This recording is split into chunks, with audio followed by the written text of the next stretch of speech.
Este dispositivo pode incendiar instantaneamente todo o planeta. Pelo menos era exatamente isso que seus criadores temiam. Mas mesmo com essas suspeitas, em 16 de julho de 1945, eles soltaram o demônio nuclear.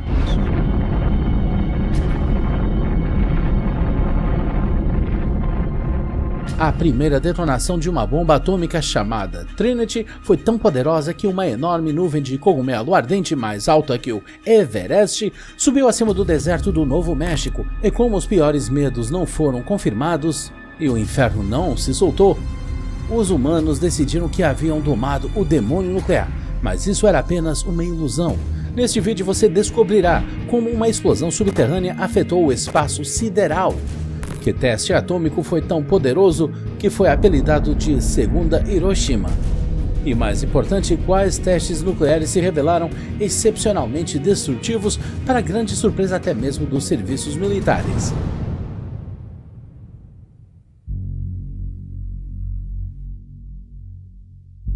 A brilhante e luminosa Las Vegas deslumbrou seus hóspedes desde 75 anos atrás, mas a apenas 100 km de distância havia o local de teste de Nevada, onde flashes de luzes podem literalmente cegar você. A partir da década de 50, os militares conduziram por volta de 1000 testes nucleares lá. Em 1957, pensaram que era hora de tentar algo novo: explodir camadas subterrâneas de terra.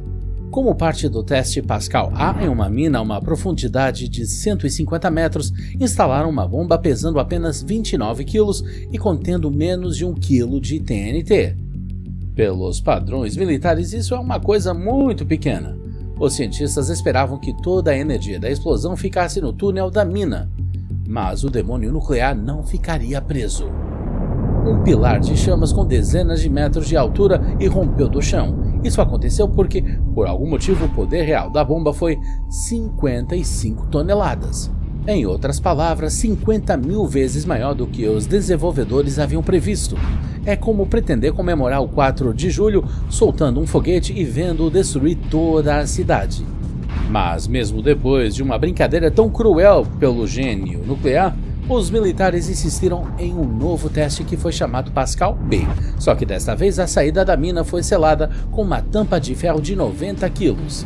Ela resistiria a qualquer onda de choque, definitivamente, não precisa se preocupar. Isso era o que os cientistas pensavam e pensaram errado. A explosão atingiu a tampa com um rendimento de 300 toneladas e a derrubou a uma velocidade inacreditável de 66 km por segundo. Isso é 6 vezes maior que a velocidade de escape dos foguetes do programa Apollo lançados uma década depois. Na verdade, essa tampa poderia ter se tornado o primeiro objeto a viajar para o espaço em nome dos Estados Unidos em 1957, mas, é claro, provavelmente desapareceu na atmosfera. Enquanto isso, o demônio nuclear liberado estava apenas se aquecendo em solo americano.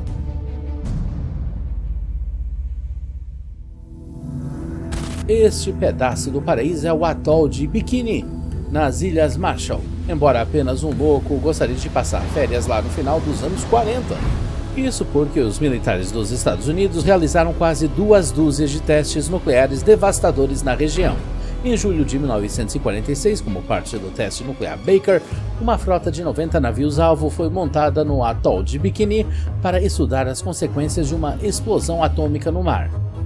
A bomba foi presa ao fundo de um navio de desembarque e baixada a uma profundidade de 27 metros. O rendimento explosivo de 3 quilotoneladas explodiu o navio em átomos e criou uma coluna de água tão alta como 2,5 torres Burj Khalifa. E quando centenas de toneladas de água caíram, desencadearam um tsunami que reivindicou 9 navios-alvo. No entanto, o resto deles foi ainda menos afortunado. O demônio nuclear derramou tanta radiação na frota restante que todos os navios tiveram que ser afundados, mas os militares estavam bastante animados. 6 anos depois, no vizinho atol Enewetak, eles construíram um dispositivo maligno capaz de aumentar muito o poder do demônio nuclear. Eles testaram em 1º de novembro de 1952. O teste, codinome Ivy Mike, liberou 10 megatoneladas e meio de energia destrutiva, o que equivale a 400 testes Baker. Essa foi a primeira bomba termonuclear americana na história em que a energia que aparece como resultado do decaimento nuclear gera fusão e cria uma força ainda mais destrutiva e mortal. Foi por isso que a nuvem de cogumelo do Ivy Mike ferveu até 37 km nos céus, que é quase tão alta quanto duas ilhas de Manhattan. O poder monstruoso que quase literalmente evaporou o atol e contaminou a área circundante de 56 km de diâmetro com precipitação nuclear. Os militares enviaram 3 aviões para a nuvem perigosa para obter amostras de ar para estudos adicionais. Um deles nunca mais voltou.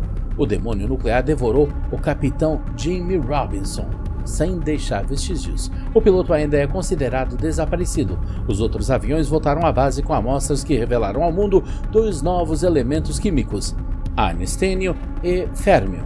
Enquanto isso, outro demônio nuclear estava ganhando força na outra metade do globo, e este era muito mais perigoso. Parece uma paisagem nuclear. No entanto, este lugar está situado aqui na Terra. Para ser mais preciso, isso é o local de teste de Semipalatinsk, no Cazaquistão, uma antiga república soviética. Em 1955, os militares soviéticos decidiram demonstrar sua supremacia destrutiva total ao mundo com a ajuda da sua bomba de hidrogênio RDS-37. No dia marcado, um bombardeiro Tupolev Tu-16 o levou à altura de 12 km acima do solo, quando de repente o equipamento de radar falhou e o céu ficou nublado.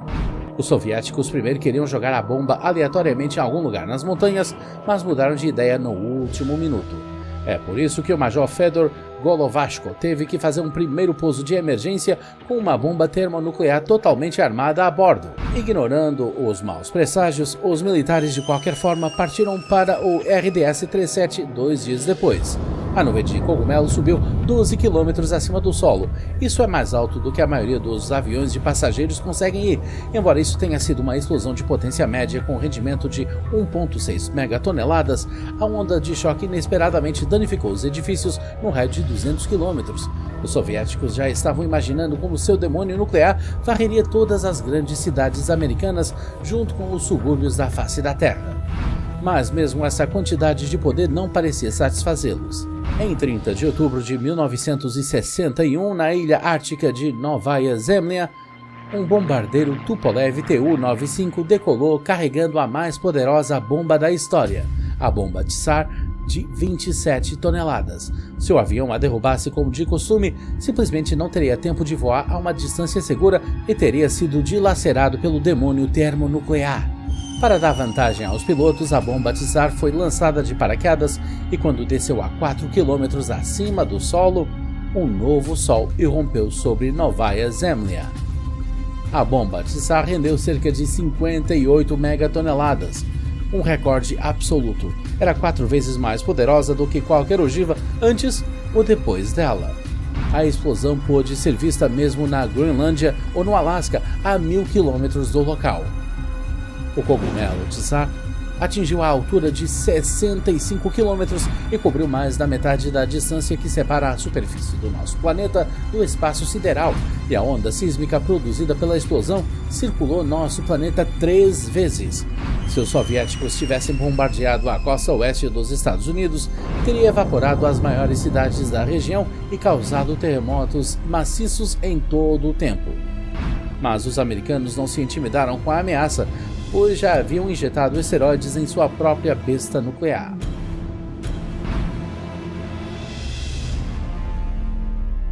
Em 1º de março de 1954, sob o nome Operação Castle, os militares norte-americanos realizaram o famoso teste nuclear de Castle Bravo, que deixou consequências conhecidas.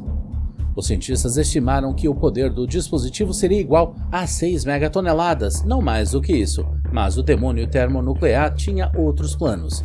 A detonação do Castle Bravo liberou mais que o dobro da energia, 15 megatoneladas, sem precedentes para os Estados Unidos. Isso porque o deutereto de lítio, que deveria desacelerar a reação termonuclear, de repente a acelerou e alimentou. Como resultado, a bola de fogo do Castle Bravo se espalhou por mais de 7 quilômetros. Este círculo de morte caberia facilmente em 2 pontes Golden Gate. A nuvem de cogumelo subiu 40 km acima e 100 km de largura, mas o pior foi que a explosão do Castle Bravo desfigurou vários recifes de coral e a precipitação escapou muito além da área de teste. Sem saber, 23 pescadores japoneses a bordo do barco de pesca Daigo Fukuryu Maru foram vítimas do teste. Eles foram diagnosticados com envenenamento por radiação. Como resultado, um deles morreu e os outros passaram o tempo de suas vidas sofrendo com isso. Jornalistas imediatamente rotularam a explosão de Castle Bravo como uma segunda Hiroshima, e os Estados Unidos tiveram que pagar 15 milhões de dólares de compensação ao governo japonês. Apesar disso, apenas 2 meses após o desastre nuclear, os militares realizaram o teste Castle Yankee nos mesmos atóis com a mesma bomba atômica. O rendimento da explosão correspondeu ao do Castle Bravo, 13,5 megatoneladas, e desta vez o demônio termonuclear não parou apenas no Oceano Pacífico. Em apenas 4 dias, a precipitação radioativa atingiu o México e o oeste dos Estados Unidos. Falando das Ilhas Marshall, mesmo 65 anos após os testes, as medições de plutônio no meio ambiente são 1000 vezes maiores do que os da usina de Chernobyl. Os estados com armas nucleares perceberam que não havia como domar essa fera. Nosso planeta estava em risco mesmo sem uma guerra nuclear completa. Protestos antinucleares ocorreram em todo o mundo e, finalmente, em 1963, os Estados Unidos, o Reino Unido e a URSS assinaram um tratado que proíbe todas as detonações de teste de armas nucleares na superfície. Este tratado continua em vigor e, no entanto, estudando arquivos da era atômica, além de registros dedicados a testes perigosos e destrutivos, também podemos encontrar crônicas francamente ridículas. Confira este vídeo. 5 oficiais do exército dos Estados Unidos estão bem no epicentro dos testes nucleares. Você acha que a onda de choque está prestes a explodi-los em pedaços? Você ficará surpreso. O fato é que uma bomba com apenas 2 quilotoneladas de energia explosiva foi detonada a 5,6 km acima do solo. A camada da atmosfera protegeu os oficiais de quaisquer efeitos nocivos, exceto o flash. Se os testes nucleares não fossem proibidos, você concordaria em participar de tal sessão de fotos?